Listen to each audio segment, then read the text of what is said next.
The Holy Bible, the New American Bible, the letter of James, chapter 1. James, a slave of God and of the Lord Jesus Christ, to the 12 tribes in the dispersion, greetings. Consider it all joy, my brothers, when you encounter various trials, for you know that the testing of your faith produces perseverance. And let perseverance be perfect, so that you may be perfect and complete, lacking in nothing. But if any of you lacks wisdom, he should ask God, who gives to all generously and ungrudgingly, and he will be given it.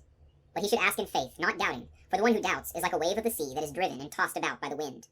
For that person must not suppose that he will receive anything from the Lord, since he is a man of two minds, unstable in all his ways.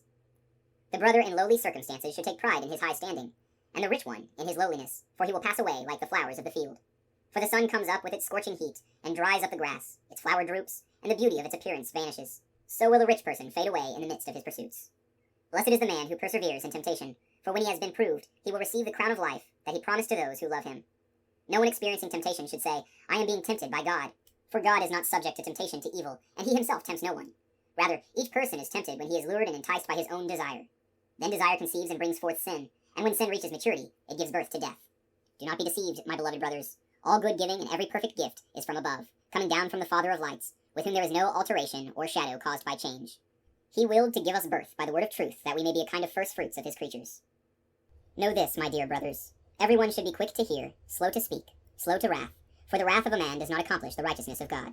Therefore, put away all filth and evil excess, and humbly welcome the word that has been planted in you, and is able to save your souls. Be doers of the word, and not hearers only, deluding yourselves. For if anyone is a hearer of the word and not a doer, he is like a man who looks at his own face in a mirror. He sees himself, then goes off and promptly forgets what he looked like. But the one who peers into the perfect law of freedom and perseveres, and is not a hearer who forgets, but a doer who acts, such a one shall be blessed in what he does. If anyone thinks he is religious, and does not bridle his tongue but deceives his heart, his religion is vain. Religion that is pure and undefiled before God and the Father is this, to care for orphans and widows in their affliction, and to keep oneself unstained by the world.